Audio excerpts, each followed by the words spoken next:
नमस्ते। आज हम unit 4 from the diary of Anne Frank chapter की रीडिंग स्टार्ट करेंगे। This is a photo as I would wish myself to look all the time, then I would maybe have a chance to come to Hollywood. Anne Frank 10 October 1942। यह एक ऐसी photo है जैसी मैं हमेशा दिखना चाहूंगी, तब शायद मुझे हॉलीवुड आने का मौका मिलेगा। Any Frank 10 October 1942। Before you read, Annelies Mary, Annie Frank, 12 June 1929 to February March 1945, was a German born Jewish girl who wrote while in hiding with her family and four friends in Amsterdam during the German occupation of the Netherlands in World War II. Her family had moved to Amsterdam after the Nazis gained power in Germany but were trapped when the Nazi occupation extended into the Netherlands.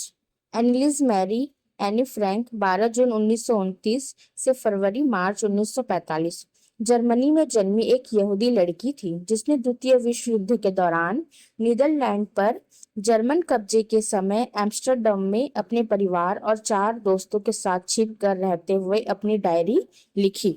Germany में नाजियों के सत्ता में आने के बाद उसका परिवार Amsterdam चला गया था, लेकिन जब नाजियों का कब्जा नीदरलैंड तक फैल गया तो वे वहीं फंस गए।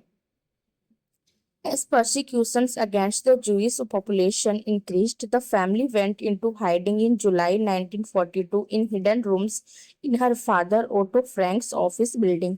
After 2 years in hiding, the group was betrayed and transported to the concentration camp system, where Annie died of typhus in Bergen-Belsen within days of her sister Margot Frank.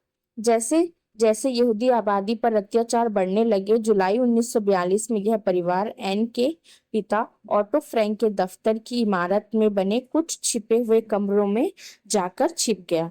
2 साल तक छिपकर रहने के बाद इस समूह के बारे में किसी ने मुखबिरी कर दी और उन्हें यातना शिविरों में भेज दिया गया, जहां एन की मृत्यु टाइफस की बीमारी से हो गई। उसकी मृत्यु उसकी बहन मार्गोट फ्रैंक की मृत्यु के कुछ ही दिनों बाद हुई थी।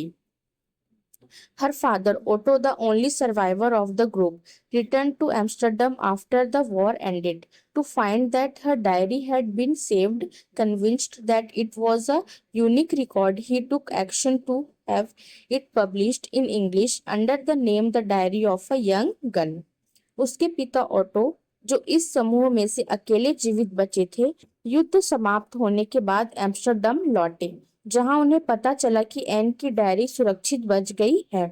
यह पक्का यकीन होने पर कि यह एक अनोखा दस्तावेज है, उन्होंने इसे the diary of a young girl नाम से अंग्रेजी में प्रकाशित करवाने के लिए कदम उठाए।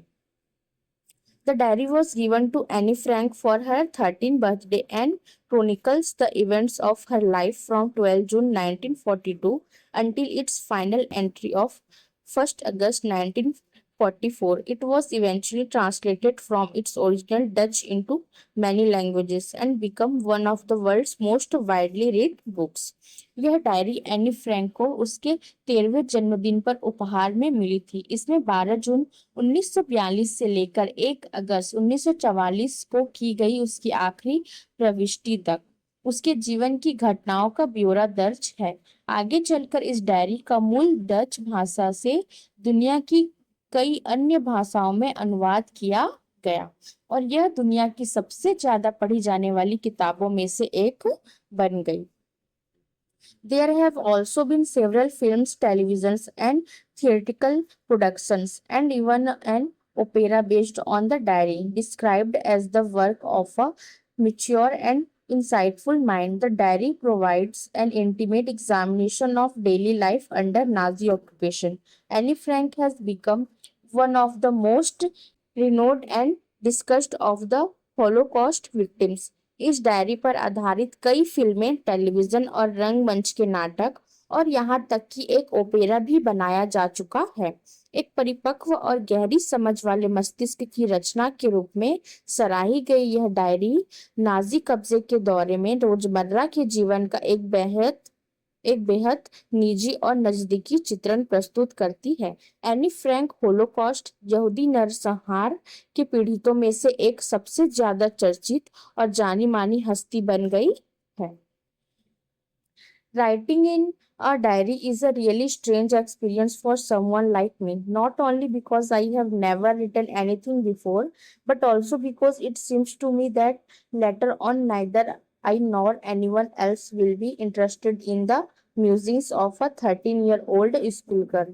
Oh well, it doesn't matter. I feel like writing, and I have an even greater need to get all kinds of things off my chest. मेरे जैसे किसी इंसान के लिए डायरी लिखना सचमुच एक अजीब अनुभव है। ऐसा सिर्फ इसलिए नहीं कि मैंने पहले कभी कुछ लिखा नहीं है, बल्कि इसलिए भी कि मुझे लगता है कि बाद में ना तो मुझे और ना ही किसी और को 13 साल की एक स्कूली लड़की के विचारों में कोई दिलचस्पी होगी। खैर, इससे कोई फर्क नहीं पड़ता। मेरा लिखने का मन कर रहा है और मुझे अपने मन की सारी बातें बाहर निकालने की उससे भी ज्यादा जरूरत महसूस हो रही है। Paper has more patience than people. I thought of this saying on one of those days when I was feeling a little depressed and was sitting at home with my chin in my hands, bored and listless, wondering whether to stay in or go out. कागज में लोगों से ज्यादा सब्र होता है। मैंने इस कहावत के बारे में उन दिनों में से एक दिन सोचा जब मैं थोड़ी उदास महसूस कर रही थी और घर पर अपनी ठुड्डी हाथों पर टिकाए बैठी थी, उबी हुई और बेजान, और सोच रही थी कि घर के अंदर रहूं या बाहर जाऊं। I finally stayed where I was, brooding.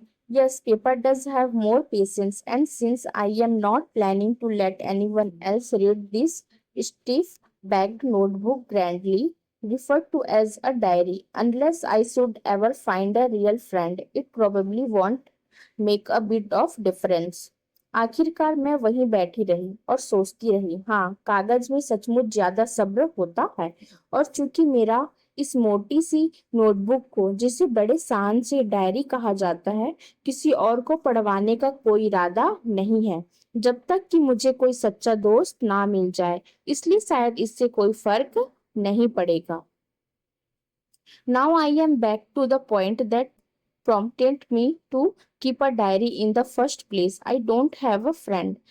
अब मैं फिर उसी बात पर आती हूँ जिसने मुझे सबसे पहले डायरी लिखने के लिए प्रेरित किया था। मेरा कोई दोस्त नहीं है। Let me put it more clearly, since no one will believe that a 13-year-old girl is completely alone in the world, and I am not.